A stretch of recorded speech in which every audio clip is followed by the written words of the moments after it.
মা হিসেবে তোমার লজ্জিত হওয়া উচিত। মেজো বৌদি, ও মেজো বৌদি, তুমি ছোট বৌদিকে দেখেছো গো? ছোট বৌদি কিন্তু আমাদের ঘরে নেই, দুনিও তো নেই। কি যেসব বলিস না, দেখ তোদের শেষদার ঘরে আছে, তোদের ঘরে শোয়নি কাল রাতে? হ্যাঁ তো, কিন্তু ঘুম থেকে ওটা দেখতে পাচ্ছি না। বাইরেটা দেখ, জামা কাপড় কাচ্ছে না তো? হ্যাঁ শোন না, কলতলার ওখানটা দেখ না গিয়ে। সব দেখেছি, মাসিমণি ছোট বৌদি কোথাও নেই বাড়িতে।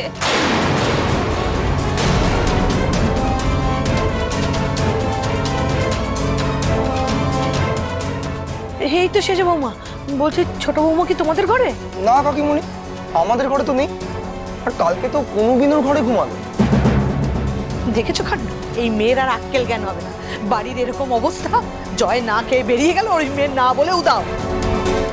মা, রানীও কিন্তু কাল রাত থেকে কিচ্ছু খায়নি। আর কি বল, মেয়েটা কালকে একটা কথা পর্যন্ত বলে, একদম চুপ করে গেছিল।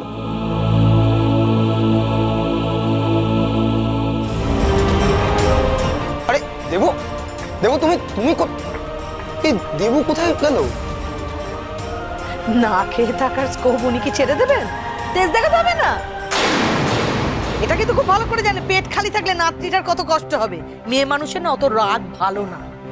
মানছি জয়ের উচিত হয়নি, ওইভাবে গায়ে হাত তোলা উচিত হয়নি, মানছি। বাবা, আর সূর্য কোন দিকে উঠলো? শুক্লা, ছেলের ভুল স্বীকার করছো? তোমার ছেলে শুধু চরই মারেনি, অত্যন্ত খারাপ খারাপ কথা বলে সকলের সামনে ছোট বৌমাকে অপমান করেছে। সেটা বলছো না কেন? আর একটা বাইরের ছেলে বাড়ি বয়ে এসে আমার বাড়ির বউয়ের নামে এতগুলো কথা বলে গেল, সেটা কোন স্বামী মেনে নেবে বলো তো? পরপুরুষের মুখে বউয়ের নামে এরকম ধরনের কথাবার্তা শান্ত থাকবে কোনো ছেলে?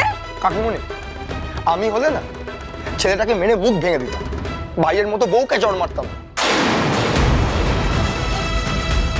কাল জয় যা করেছে, এ বাড়ির ইতিহাসে কেউ কোনোদিন তা করেনি। মা হিসেবে তোমার লজ্জিত হওয়া উচিত। একটা মেয়ে হয়ে কিভাবে এত বড় অন্যায়কে সাপোর্ট করো তুমি?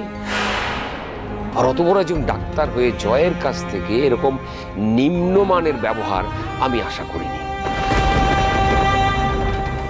যেখানে আমরা সবাই বুঝতে পারছি ওই ছেলেটা ভালো না, ওর কথা বিশ্বাস করার কি দরকার ছিল? আগে সবটা শোন, যাচাই করে দেখ। তা না, ছি ছি ছি, এখনো ভাবলে এত খারাপ লাগছে। ছোট বৌমার সামনে যেতে আমারই লজ্জা করছে।